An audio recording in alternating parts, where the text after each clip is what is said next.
Você sabe por que o dia do circo deveria ser comemorado dia 11 de junho e não dia 27 de março? Não? Vem aqui que eu vou te contar. Olá, espetaculosas, tudo bem? Então, no dia 11 de junho de 1870, nascia Benjamin Chaves. Esse cara aqui, hoje conhecido como Benjamin Oliveira. Ele mudou o nome em homenagem ao homem que te ensinou, né, que lhe ensinou a maior parte de sua arte circense. Mas é comemorada no dia 27 de março, quando nasceu em 1897, ou seja, 27 anos depois de Benjamin Oliveira, nascia esse cara aqui. Não desmerecendo o trabalho dele, mas a história fala por si só, né? Benjamin Chaves nasceu em Pará de Minas, Minas Gerais, no dia 11 de junho de 1870, 27 anos antes deste cara que eu mostrei aqui. E ele era filho de uma escrava, acho uma ofensa falar isso, né? De estimação, e por isso ele nasceu livre. Ele era filho de uma escrava doméstica com o capataz da fazenda onde a mãe dele trabalhava. Era o quarto de 9 filhos.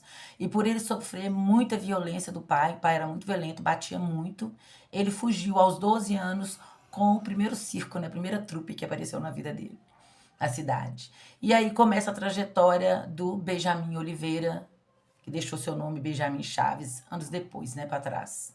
E aí ele começou a se aprimorar e ele mudou o nome para Benjamin Oliveira em função do homem que lhe ensinou durante a sua trajetória circense boa parte dos seus espetáculos para apresentar. Ele foi ator, compositor, dramaturgo, escreveu mais de 40 peças, inovou a arte circense no Brasil.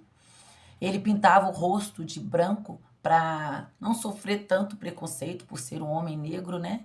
E foi perseguido mesmo tendo a alforria por ser filho de uma mulher escrava doméstica, como se dizia à época. Ele nasceu livre, os filhos dela nasceram livres, né? Os 9 filhos. Mas ainda assim, durante a trajetória dele, ao longo da vida dele, muitas vezes ele foi perseguido. E aí, um belo dia, ele se apresentou e quem estava lá na plateia?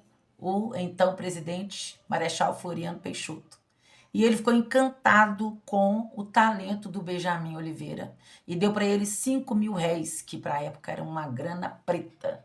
E aí o dono do circo ficou indignado com aquilo, mas foi a partir deste momento que as pessoas começaram a perceber o talento, né, e a geniosidade toda, o diferencial do Benjamin Oliveira.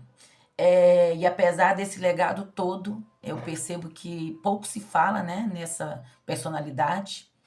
E uma curiosidade é que o filho do Floriano Peixoto, o Zeca Peixoto, Zeca Floriano, ele se apaixonou por uma trapezista anos depois dessa apresentação do Benjamin e fugiu com ela, casou com ela e montou o seu próprio circo, onde o Benjamin Oliveira também se apresentou. É uma história importante, cheia de significado, cheia de relevância, né? Principalmente para a arte circense. E a gente pouco se fala, por quê? Porque ele era negro, simplesmente a verdade é essa.